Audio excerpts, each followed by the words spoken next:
Hello everyone and welcome back to our 9-month around the world adventure. And today our ship docks in Malaga, Spain, but we're not touring Malaga. We're going to go to one of the most famous and legendary and absolutely beautiful places in the world, Alhambra.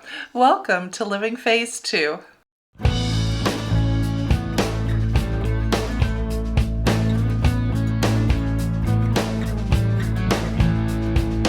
Hi, I'm Mike. And I'm Nancy, and we're empty nesters striving to live life to the fullest. And we are living that full life going all the way around the world, taking 9 months to do it on the ultimate world cruise. Well, we sure are. And for those of you who are new friends, we're actually back home, but we have completed our 9-month adventure, just finishing up some of these locations for you to see.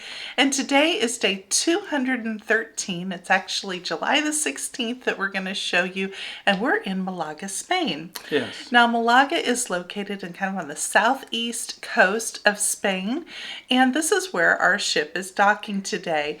Now, Malaga has some beautiful things to see. However, we're going to go an hour and a half bus ride away to Alhambra. That's right. So, but many cruise ships do dock here. And so if you do, there's no lack of things to do actually in Malaga. You can go, they of course have beautiful beaches. They have this wonderful shopping street. They've got a cathedral to see, a citadel, a Roman forum. They've got all kinds of things that you can see right here in Malaga. But while we're in this area, we're not going to pass up to go see one of the most famous or infamous legendary places in the world, Alhambra. So we booked a tour to go do it. We did. It was through Shore Excursions Group. And as soon as we got off the ship, we boarded the bus for that hour and a half drive. Now, while we were on the drive, we saw beautiful views and millions of olive trees. Olive trees are very popular. Prevalent, yes, here in Spain. It's where we get a lot of our olive oil. Yeah, it is. This whole area of southern Spain is perfect conditions for growing olives. They grow them in all kinds of different methods, from the close-in method to the spread out. And our guide was really good about telling us about the different ways that they grow and harvest olives. I thought that was pretty interesting as well. One thing to mention here, as we talked about, this is an hour and a half drive away from the port.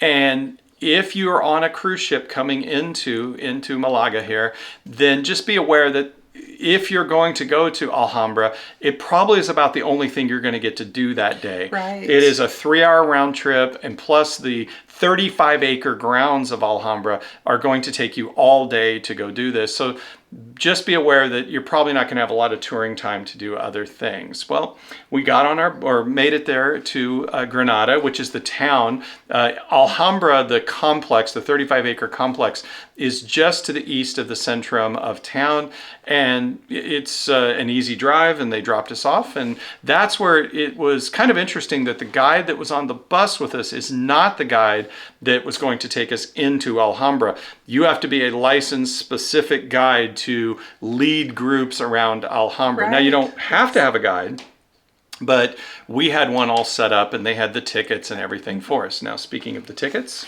Yeah, well, with the tickets, you do need your passport. So they match the ticket up with your passport. So this is not something you might think like, oh, I really don't need my passport today. Yes, you do, or you wouldn't be allowed to go into the palace grounds and all of that. So be sure you bring your ticket or your passport. And we also stopped at a little convenience store just right outside.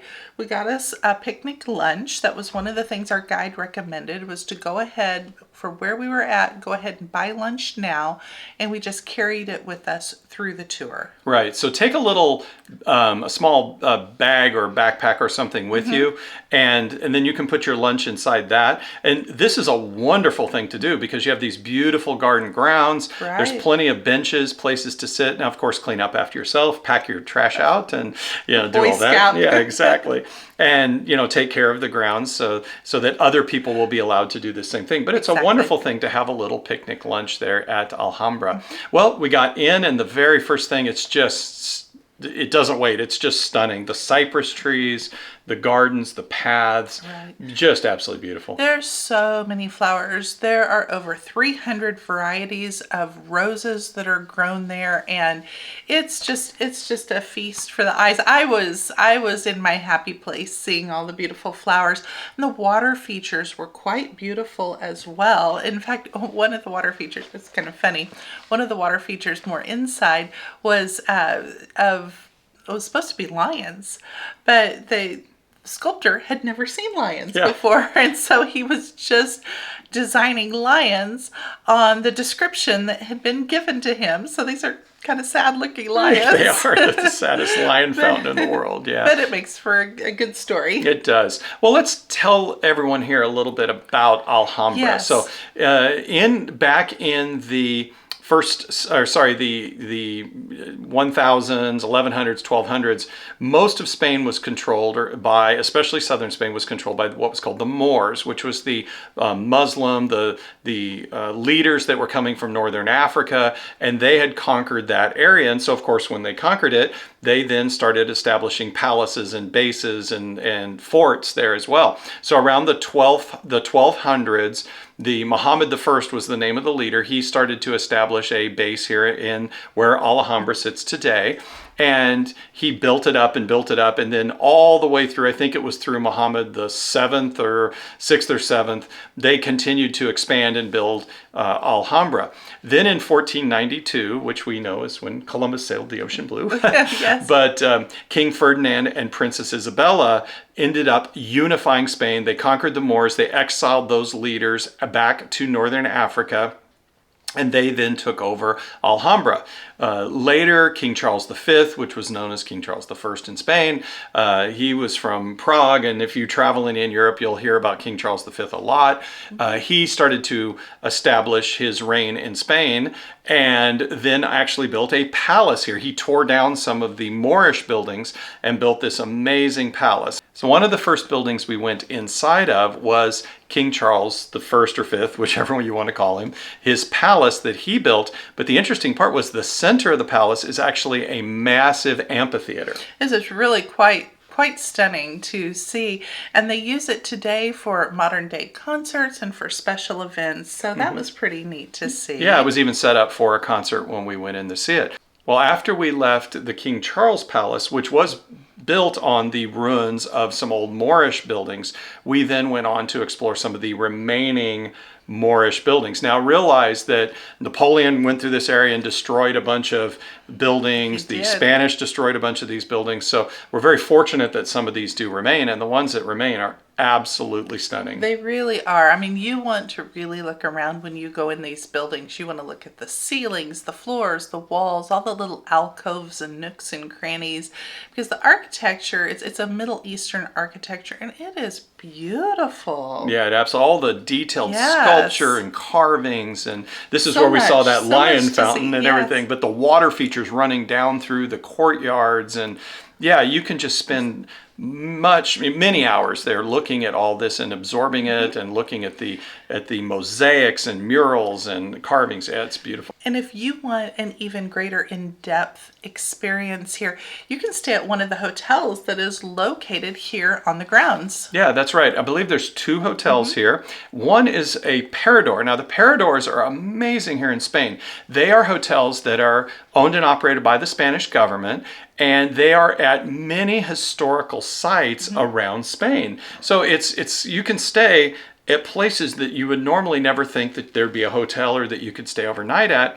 And this one is the Parador de Granada. We'll put a link to the Parador website so you can see there's dozens of these around Spain that you can stay at. That'd be fun. Oh, it would. And look at the grounds. I mean, these are just amazing to think that you would wake up in the morning and come and see this as you're, coming out of your hotel room. So don't overlook the Paradors. And if you have more time than just coming on a cruise, this would be an amazing opportunity. Really would. Absolutely would. So After we did that, we had our picnic lunch, enjoyed the beautiful views, but then we had to head back. You know, the cruise ship waits for no one. That's right. That's right. So we had an hour and a half drive to get back to the cruise ship. And the views were just as stunning going back as they were coming. Yeah, they were. And we got back to the ship in plenty of time and reboarded. Well, where are we heading tomorrow on our around-the-world adventure? We're heading to Northern Africa, to Morocco. So this is a place I have really been looking forward to. This was kind of at the top of one of the top of my bucket list items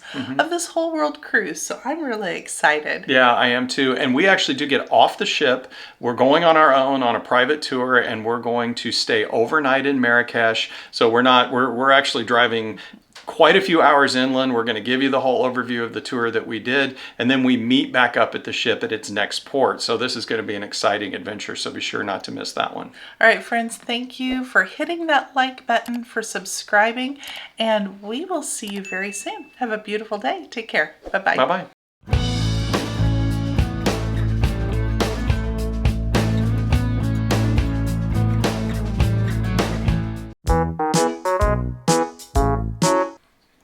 Hi, I'm Mike. And I'm Nancy, and we're empty nesters striving to live life to the fullest. Fullest? Oh, it is fall. We just picked up the leaves before we're recording Try it today. one more time. Okay. One more time. All right. Hi, I'm Mike. Hold on. You got the giggles again. Just 1 second. You living that life to the fullest again. Okay. Okay.